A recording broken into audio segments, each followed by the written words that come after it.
À la une de l'actualité ce soir, après les inondations de ce mercredi à Ouagadougou, des mesures urgentes. Des écoles primaires ont été identifiées et servent actuellement d'abri pour les sinistrés. Information donnée par le maire de Ouagadougou, Armand Bewende. Armand Bewende qui fait également bilan provisoire de 4 personnes décédées et insiste sur un changement de comportement des Ouagavillois. Vous l'entendrez dans ce journal. Kalépien Soro, le nouvel ambassadeur de Côte d'Ivoire au Burkina, a présenté ses lettres de créance au président du Faso. C'était ce matin au palais de Kosiam. Au même moment, au palais de Cocody, Mahamadou Zongo, nouvel ambassadeur du Burkina Faso en Côte d'Ivoire, sacrifiait au même rituel. Un échange de procédés qui consacre le rétablissement de l'axe Ouagadougou-Abidjan. Images et commentaires à suivre dans cette édition. Pour commencer donc, 5 ambassadeurs présentent leurs lettres de créance au président du Faso, Roch-Marc Christian Kaboré. Il s'agit de l'ambassadeur de l'Angola, de l'Indonésie, de l'Australie, de la Tunisie et de Côte d'Ivoire. Retour sur la cérémonie avec Adama Koulibaly.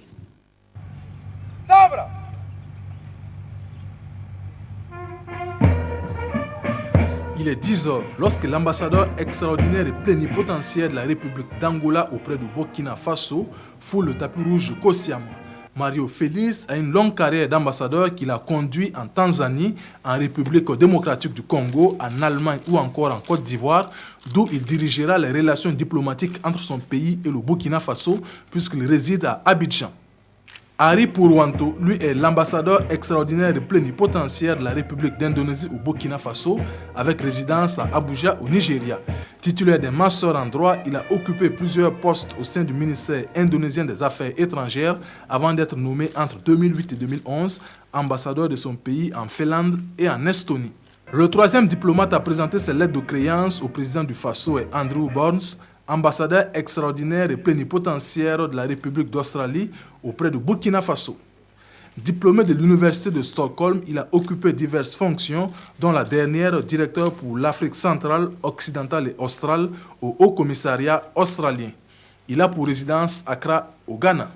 Abdelkader Sali a désormais la charge de la conduite des relations diplomatiques entre son pays, la Tunisie, et le Burkina Faso.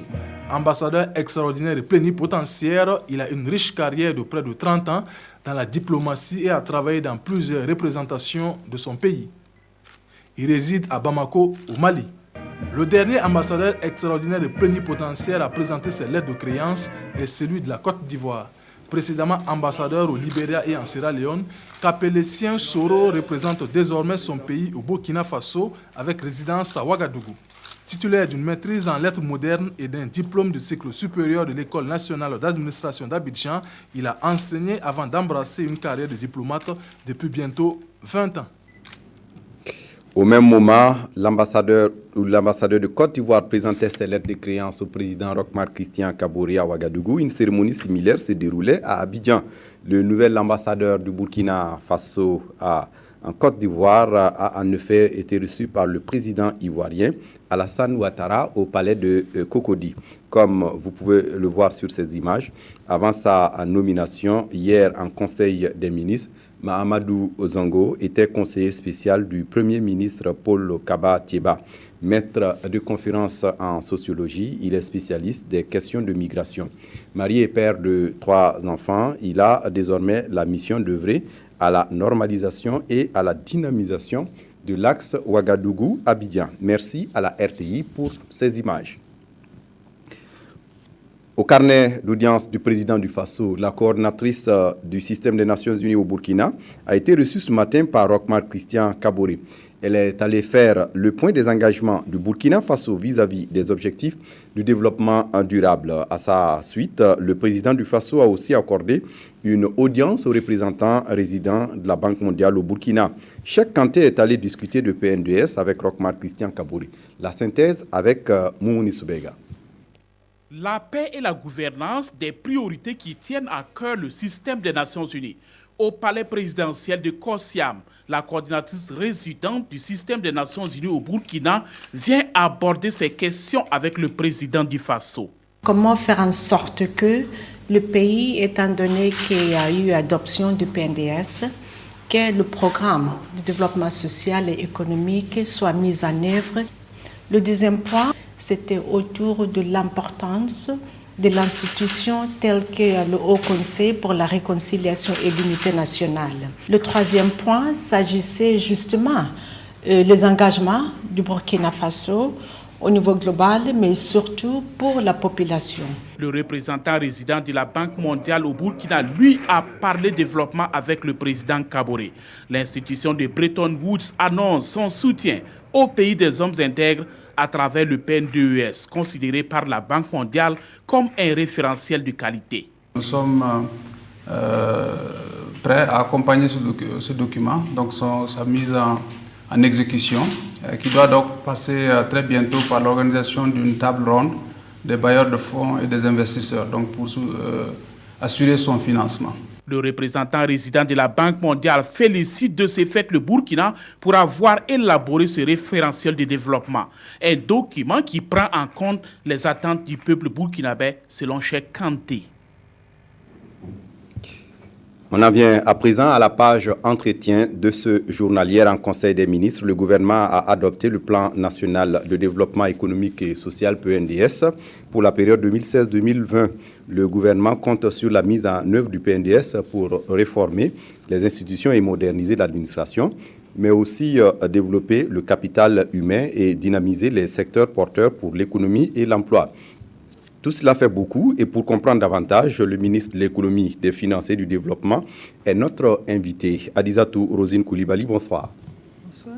Merci de venir répondre à nos questions. Question simple, qu'est-ce que le PNDS? Merci beaucoup. Je voudrais d'abord vraiment vous remercier et pour l'occasion que vous m'offrez pour parler, pour m'entretenir un peu avec vous et bien sûr avec les téléspectateurs sur le PNDS, qui est le Plan national de développement économique et social. Il s'agit en fait du nouveau référentiel de développement pour la période 2016-2020 que le gouvernement a adopté justement hier, mais à travers un processus très participatif, parce qu'il est important et au niveau d'un pays, lorsqu'on se fixe des priorités de développement, que l'on puisse effectivement baser le chemin pour pouvoir atteindre les résultats escomptés. Le processus a été très participatif et nous avons par exemple tenu les assises nationales les 20 et 21 juin dernier, des assises qui ont connu la participation de plus de 350 personnes et de l'administration publique, du secteur privé et des collectivités locales. Et bien sûr, nous avons même la société civile, elle était effectivement partie prenante du processus. Nous avons même à distance consulté la diaspora qui a pu aussi nous donner les contributions et les partenaires techniques et financiers du pays. C'est donc pour dire qu'à partir du programme présidentiel, nous avons été instruits, mon ministère et avec bien sûr toute la participation du gouvernement, d'élaborer ce référentiel à partir duquel le gouvernement va travailler pour pouvoir atteindre les programmes et les priorités qui avaient été déjà identifiées et définies dans le programme présidentiel. Oui, on l'a vu, le représentant de la Banque mondiale au Burkina relève que c'est un référentiel de qualité et donc un soutien de taille pour la mise en œuvre de ce plan. Oui, bien sûr. En tout cas, je suis heureuse de dire que nous devons être fiers de ce document, de son contenu d'abord. Non seulement le processus a été inclusif, mais la qualité du document.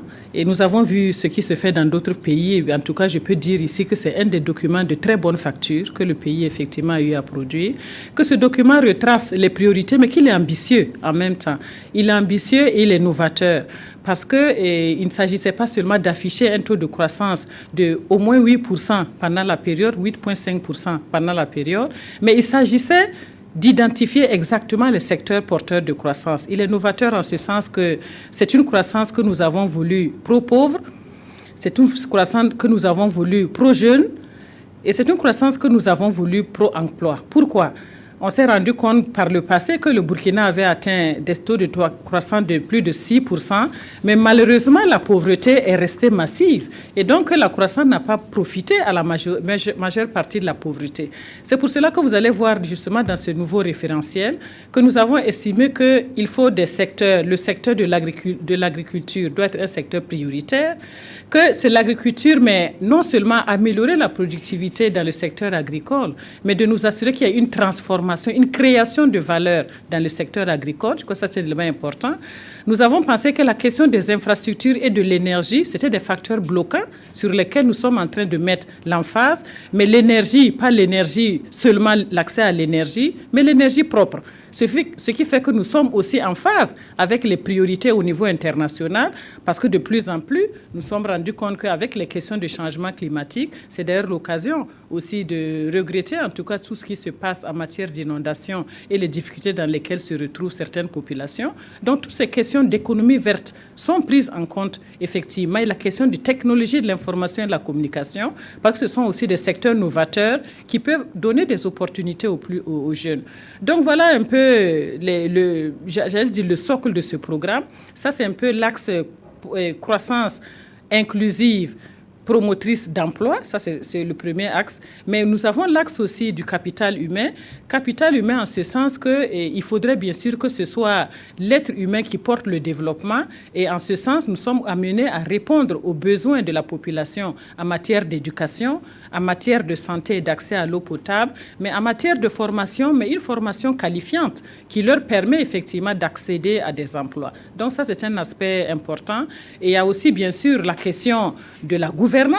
Et vous avez vu toute la dynamique qui a été imprimée au niveau du gouvernement, selon bien sûr les instructions du chef de l'État et du chef du gouvernement. Nous sommes en train effectivement, dans tous les secteurs de la vie économique, d'imprimer une nouvelle gouvernance. Et dans cette nouvelle gouvernance, vous allez vous rendre compte qu'il y a la question de la gestion transparente de la chose publique. D'ailleurs, pendant le dernier Conseil des ministres, vous avez suivi les nouvelles décisions qui ont été prises en matière de gestion, par exemple, de téléphone, de gestion d'eau et d'électricité. Nous avons vu qu'il y avait tellement d'abus que nous avons trouvé effectivement sur des chantiers. On a vu le cadre de lutte contre la pauvreté, on a vu la SCAD, la stratégie accélérée, et finalement, on en vient à un plan. Est-ce que ce n'est pas un recul? Bien, justement, ce qu'il faut savoir d'abord, il faut prendre la situation de départ. Vous ne pouvez pas planifier. D'abord, il faut savoir naturellement où vous voulez aller, mais en sachant là où vous voulez aller, il faut savoir d'où vous partez pour baliser. Vous allez voir dans le PNDS que nous avons pris la situation de départ et nous nous sommes rendus compte, le bilan de la SCAD a été fait parce qu'il aurait été quand même un peu difficile pour nous de juste dire oublions tout et nous partons à zéro. On a tenu compte de ce qui a été fait, on a bâti sur ce qui était bien, mais on a essayé de laisser ce qui était moins bien. Ce qui était moins bien, c'est quoi? La SCAD, dans son élaboration, s'est présentée en fait comme un document d'addition des desiderata et des demandes des différents secteurs d'activité. Ce n'est pas comme ça qu'on fait le développement. Au niveau du développement, vous êtes obligé de vous fixer des objectifs et de voir la meilleure manière d'atteindre ces objectifs. C'est ce que nous avons fait comme exercice.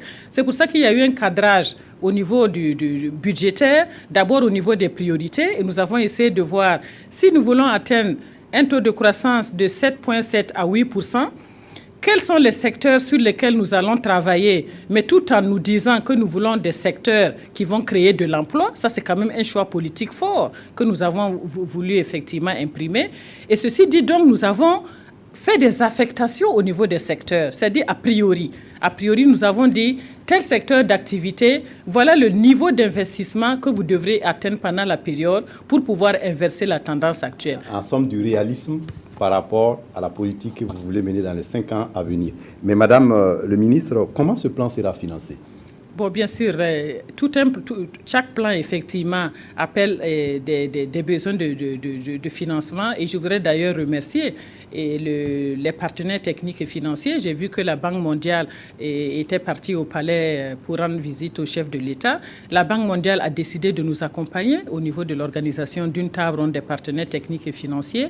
C'est important de dire que la table ronde, c'est en fait un rendez-vous d'échange d'abord. On a annoncé la rencontre pour septembre prochain.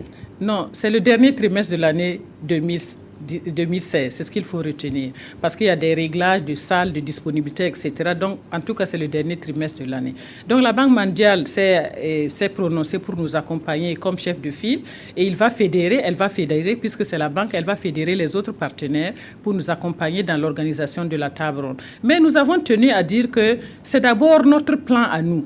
Donc, c'est à nous-mêmes de mobiliser les ressources intérieures pour pouvoir financer ce plan. Ce plan sera financé à plus de 60% par des ressources propres, ce qui nous interpelle, vous et moi et tous les spectateurs pour que nous contribuions au financement de ce plan. La table ronde donc va permettre de discuter des priorités, mais va permettre aussi de lever des financements avec les partenaires techniques et financiers.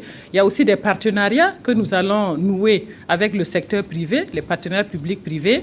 Bien sûr, il y a le secteur bancaire, il y a le secteur aussi et le financement innovant. Par exemple, le financement dans le secteur de l'environnement, il y a des fenêtres qui sont là au niveau international. Nous allons essayer effectivement d'exploiter cela. Nous avons vu des pays qui ont mobilisé des ressources, qui ont financé des projets sur la base des contributions de la population. Donc nous avons une stratégie de mobilisation de ressources qui est adossée à cela. Donc la table ronde elle-même sera un grand rendez-vous, mais au-delà de cela, nous allons dérouler toutes nos stratégies. Merci à vous, Madame Adizatou Rosine Koulibaly, ministre de l'économie, des finances et du développement, d'être venue nous parler du PN2S, le Plan national de développement économique et social, le nouveau référentiel en matière de développement du Burkina.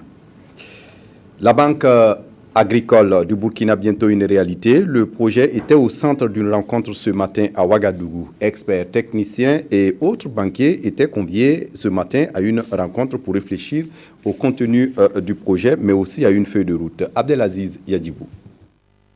Une décennie durant, ils ont toujours appelé de tous leurs vœux à la création d'une banque spécialisée orientée vers le financement de l'agriculture. Aujourd'hui, les acteurs du monde rural voient les fondements de cette banque de tous leurs espoirs en passe d'être posés. Après des réflexions menées sur le projet par un groupe d'experts, cette réunion de tous les acteurs impliqués intervient comme une étape importante du processus. Seulement 15% des producteurs bénéficient des crédits bancaires. De même, la part des concours consacrés au secteur agricole ne représente que 3,5% du total des financements bancaires au Burkina Faso. Le groupe d'experts à qui vous avez confié la tâche de jeter les bases de ce projet a fait du bon travail, un excellent travail, et m'a rendu compte régulièrement de l'avancée des travaux en tenant compte de mes orientations. Je voudrais ici les féliciter pour ce travail, cet important travail qu'ils ont réalisé et dont nous allons capitaliser, que nous allons capitaliser plutôt, pour pouvoir avancer plus rapidement. Le gouvernement Thiéba, qui fait de la réalisation de ce projet une priorité, entend adopter une approche participative à toutes les étapes du processus.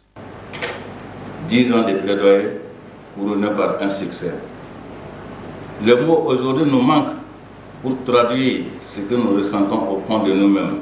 Du reste, des conditions préalables telles l'obtention d'un agrément bancaire conforme à la loi en vigueur dans l'espace UEMOA sont à remplir avant la création de toute banque. Et ces échanges devraient aboutir, entre autres, à la définition du mode de financement, de la structure du capital et des organes de direction de cette future banque agricole du Burkina. Une délégation de l'UNFPA est reçue par le président de l'Assemblée nationale. Avec Salif Diallo, il a été question de partenariat entre l'UNFPA et le Burkina Faso, mais aussi de défis à relever en matière de lutte contre l'excision, le mariage des enfants et la planification familiale. Le point avec Ismaël Diloma Sirima. Outre la visite de courtoisie, une délégation du Fonds des Nations Unies pour la population, UNFPA, est allée dire au président de l'Assemblée nationale leur satisfaction. Des satisfactions qui ont trait principalement aux questions de mariage précoce et de mutilation génitale féminine. La délégation estime que beaucoup de progrès ont été réalisés, mais des défis restent toujours à relever. Nous avons toujours ces pratiques que nous observons donc au niveau des populations qui continuent à observer un peu certaines approches traditionnelles. Donc, et nous pensons que nous devons faire le pas additionnel pour continuer à les décourager et que, à l'instar de certains pays, que nous puissions avoir un peu des actions additionnelles pour faire en sorte que les droits, la santé de la jeune fille et que l'avenir des jeunes puisse également être protégé. Et au directeur régional Afrique de l'Ouest de l'UNFPA de mentionner que les questions de population relèvent de la souveraineté nationale. Il soutient que son institution ne fait que jouer un rôle d'accompagnement. On reste à l'hémicycle pour évoquer cette conférence de presse des députés burkinabés qui ont pris part à la 42e session parlementaire de la francophonie. Du 8 au 12 juillet dernier, ces parlementaires ont pu débattre à Madagascar de croissance partagée avec leurs homologues francophones. Ismaël Diloma Sirima. De retour d'Antananarivo, la délégation parlementaire du Burkina Faso fait le point de sa participation à la 42e session parlementaire de la francophonie. À cette rencontre, les députés burkinabés disent avoir suggéré la nécessité d'articuler des réformes majeures en matière de gouvernance, d'éducation, de résilience et d'environnement. La 42e session de l'APF a également vu la levée de la mesure qui avait mis le Burkina Faso sous observation à titre préventif durant la période de transition politique.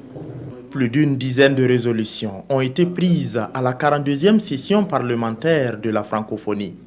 Il s'agit entre autres de celles relatives à la lutte contre le VIH-Sida et de celles de la situation sécuritaire des pays membres de la francophonie. Mais le vrai débat, c'est de savoir qu'est-ce qui est à la base même du terrorisme. Qu'est-ce qui crée aujourd'hui des situations de terrorisme. Donc, il ne faut pas occulter le problème avant de prendre des résolutions pour dire qu'on va s'attaquer à un phénomène si on ne le maîtrise pas. À l'issue des différents travaux, le réseau des femmes parlementaires de la francophonie prévoit tenir sa prochaine réunion au Burkina Faso courant septembre-octobre 2016. Je vous le disais, en titre après les inondations de mercredi à Ouagadougou, le maire de la ville de Ouaga était face à la presse ce matin. Il a surtout été question du bilan provisoire des dégâts causés par la catastrophe, des habitations effondrées et de nombreux dégâts matériels. On déplore la perte de 4 personnes pour Arma Bewende. Il est urgent d'entreprendre des actions énergiques. Et comme mesure d'urgence, des écoles primaires ont été identifiées et servent actuellement d'abri pour les sinistrés. Lazare Pouya. Ces inondations nous rappellent la forte pluie de la nuit du 19 au 20 juillet dernier à Ouagadougou. Tous les arrondissements de la ville de Ouagadougou ont été touchés par les inondations. À ce jour, plus de 2000 ménages ont été touchés par les inondations et on déplore 4 décès. À l'arrondissement 6, le cimetière n'a pas été épargné par les inondations et des actions urgentes sont en cours à ce niveau.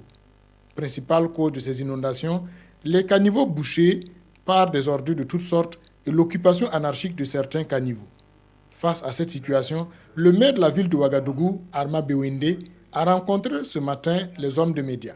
Le message que nous avons voulu faire passer au public à cette conférence de presse, c'est lancer un appel à l'adhésion à l'opération de curage de caniveaux et également sensibiliser les médias sur cette question pour qu'ils nous aident à relayer l'information afin que l'opération qui va être lancée ce week-end, les gens puissent sortir massivement pour aider les jeunes qui ont été recrutés dans le cadre de la haute intensité à main-d'œuvre et qui vont être le fer de lance de cette opération. Et il va falloir que l'adhésion soit vraiment suffisante. Tous les sinistrés ont été pris en charge dans les écoles et les lycées. 1110 jeunes du projet IMO haute intensité de main-d'œuvre seront mis à contribution dans l'opération de curage qui sera bientôt lancée. Arma Bewende appelle les Burkinabés au civisme, au changement de comportement et à la solidarité. Et ce soir, après ce journal aux environs de 21h, l'émission de débat contradictoire controverse revient sur ces inondations. Il s'agit pour Simon Gongo et ses invités de revenir sur les faits, mais aussi sur un certain nombre d'interrogations, notamment sur les mesures prises à l'époque pour remédier à la situation, surtout en 2009. Pourquoi la récurrence des inondations à Ouaga? Est-ce qu'on a vraiment tiré leçon des inondations de 2009? Controverse lance donc le débat ce soir à partir de 21h. Et je vous propose ici la réaction de quelques Ouagavillois et à ce propos. Chaque année, il faut reloger les gens dans les écoles, il faut voir où les loger. Les gens sont presque assis dans des marigots, dans des non-lotis. Et comme l'État ne veut pas prendre ses responsabilités, ne veut pas avoir le courage de déguerpir les gens, on les laisse là-bas et chaque année, il faut dépenser de l'argent pour des sinistrés. Le 1er septembre, en tout cas, ça nous a trop coûté cher. Mais au niveau des inondations, là, c'est de faire vider les fossés et puis de voir les caniveaux là, faire élargir, puisque ce n'est pas la première fois que ça nous arrive. Voilà, rendez-vous à 21h sur la RTB pour Controverse. En politique, le parti Burkina Iroua a 1 an aujourd'hui, un anniversaire célébré avec les journalistes jeudi à Ouagadougou. Il a surtout été question du bilan d'une année de fonctionnement. Les premiers responsables du parti sont satisfaits de leur bilan. On apprend qu'aux élections municipales de mai 2016, le parti a obtenu 42 élus. Estelle Judith Sogba. Le parti Burkina Iroua se réjouit des résultats obtenus lors des échéances électorales. Aux législatives, même s'il n'a obtenu aucun poste de député, le parti s'est classé 18e sur 99 concurrents. Présent dans 21 communes lors des municipales, il a obtenu 42 élus et a occupé la 14e place sur 85 adversaires. Un bilan jugé positif par la direction du parti, mais estime que de gros efforts restent à fournir. Il y a que nous avons fait une rupture avec d'anciens camarades dans une période qui n'était pas favorable pour les élections, à quelques mois des élections. Et tout ça, ça fait que non, certainement pas eu les résultats qu'on aurait voulu, parce que nous ne nous attendions pas à créer une organisation. Nous l'avons fait à notre corps défendant, mais nous pensons pouvoir évoluer assez rapidement. Le parti s'est aussi prononcé sur le passage à la 5e République. Pour le président, ce passage est politiquement justifié pour tenir compte de l'expérience de la 4e République ainsi que des aspirations à une démocratie plurielle et crédible. Nous avons vu qu'il y avait une dérive autocratique, une dérive presque parentale, et tirant leçon de ça, il nous faut trouver un texte de base qui nous empêche d'aller dans ce sens-là. Et ensuite, il faut ajouter, il y a le CNT qui a modifié certains textes, par exemple par rapport à l'article 37, etc. Il va falloir réintroduire ça dans une constitution pour lui donner une base beaucoup plus solide. Membre de l'alliance des partis de la majorité présidentielle, Burkina Iroua a aussi donné sa lecture de la politique intérieure et extérieure. Sur ce point, le parti note des acquis positifs, notamment dans les domaines sociaux de la santé et de l'éducation. Il estime que l'accent soit mis sur la justice, la sécurité et l'amélioration des conditions de vie et de travail des populations. En sport, le Rail Club du Kadiogo s'est qualifié cet après-midi pour la finale de la Coupe du Faso. Le RCK obtient son ticket grâce à une victoire de 2-1 sur l'Asfa Nyenega. Le résumé de la rencontre avec David Bangba. L'international burkinabé Yacouba Mando, sur un exploit personnel, envoie le RCK en finale de la Coupe du Faso. Rien à se mettre sous la dent en première période. Les deux équipes font montre d'un manque d'efficacité devant les buts. 0-0 à la pause. En seconde période, les Faucons, champions de la saison, mettent du zèle dans la besogne et attaquent. Ils obtiennent un penalty sur une faute de main dans la défense des Jeunes Verts. Contre-pied parfait signé Roger Sirima à la 54e minute. RCK 1, Asfa Nyenega 0. Égalisation à la 62e minute. But signé Patrick Zoundi sur un mauvais placement de la défense des Faucons. À la 71e minute, le Rail Club du Kadiogo reprend l'avantage sur cette récupération. Le reste est une merveille de but. Une pépite signée Yacouba Mando. Le RCK rejoint l'AS Sonabel en finale. Électriciens et Faucons devront en découdre pour la Coupe du Faso le 5 août prochain. On réforme ce journal avec la revue de presse des quotidiens de ce jeudi. Revue de presse signée Abdourahmane Zongo. Comme un seul homme, la grande famille de l'armée cogite sur son renouveau. Elle parle dans un colloque et les journaux en parlent. Le point d'orgue de ce conseil d'administration de la Grande Muette indique l'Obs, la réforme de l'armée dans le viseur, où par exemple, la question centrale de sa dépolitisation en première ligne sera attaquée, confie notre confrère. Sans oublier, ajoute les éditions Le Pays, la dépolitisation de l'environnement militaire, le renforcement des capacités opérationnelles, l'équipement et les infrastructures des forces armées. Une thèse globalement corroborée dans les colonnes d'aujourd'hui au Faso par le ministre de la Défense et en ces termes. Le Burkina Faso a besoin d'une armée républicaine, apolitique et opérationnelle. C'est un impératif car des défis colossaux demeurent aujourd'hui selon Roch-Marc Christian Kabore, cité par le quotidien. Les urgences sont entre autres l'insécurité croissante, le terrorisme, la contribution à la paix et à la sécurité internationale. Toute cette réflexion de 3 jours se mène sur la base de la version provisoire à valider du plan stratégique pour la réforme de l'armée 2017-2021. Tout autre chose à présent, le soir fustige les commerçants véreux responsables de la pénurie de denrées. Selon le journal, ces derniers, dans la casquette de nécessiteux, se ravitaillent de vivres à la Sonagès et revendent dans les petits marchés. Retrouvez tout à l'heure Simon Gongo et ses invités pour Controverse. Et c'est la fin de cette émission. Merci de votre attention. Très bonne suite du programme sur la RTB. Au revoir.